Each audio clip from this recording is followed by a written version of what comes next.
Des outils pour sensibiliser la population à la sécurité routière sont à la disposition de la municipalité de Clisson. Cette dernière se dote de 2 radars pédagogiques informant les conducteurs de leur vitesse sans sanctionner. Ils sont actuellement situés rue du Manoir, et ce, dans les 2 sens. Et d'un scooter MP3 pour la police municipale. Alors la sécurité, c'est un des rôles majeurs du maire et je préfère parler de prévention. Et en l'occurrence, là, on est sur la prévention vis-à-vis de la sécurité routière. Alors, qu'est-ce que vous allez mettre en place ? Donc nous avons acquis en fin d'année dernière 2 radars dits pédagogiques. On va faire en sorte que ces radars puissent bouger dans la ville.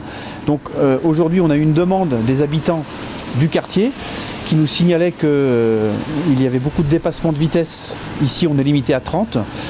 Et donc, de manière préventive, on souhaite alerter les usagers sur leur comportement et donc sur leur dépassement de vitesse.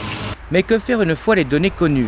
Alors, ce qu'il faut savoir, c'est que ces radars permettent d'enregistrer les vitesses et l'heure de passage de ces vitesses.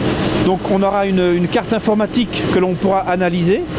Et en fonction donc, des données que l'on va enregistrer, notre policier municipal pourra engager des actions plus répressives, par exemple en faisant venir la gendarmerie pour faire de vrais contrôles répressifs. Le coût de tout ça ? Alors le radar et le scooter, c'est un coût d'environ 13 000 € TTC, à savoir qu'on a été subventionné pour les radars à hauteur de 30%. Avec un projet en perspective pour prévenir de la délinquance. Alors, on a eu un bilan annuel de la gendarmerie, donc il n'y a pas de hausse significative des actes de délinquance.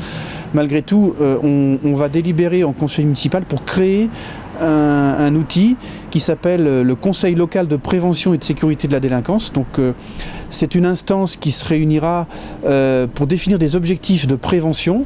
Et on pourra par exemple associer les collégiens, les associations locales, et puis bien sûr les institutionnels que sont la gendarmerie, la préfecture et puis les sapeurs-pompiers, en se donnant des objectifs par exemple de sécurité routière, et on se déclinera des actions dans les établissements scolaires par exemple.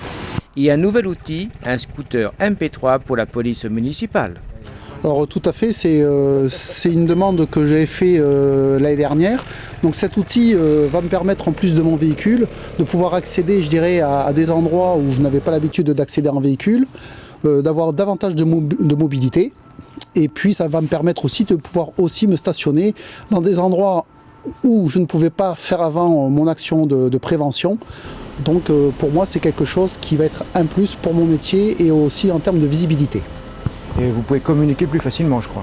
Et en plus, on peut communiquer plus facilement. On n'est pas enfermé, je dirais, dans notre véhicule. On a davantage, je dirais, d'approche avec les gens.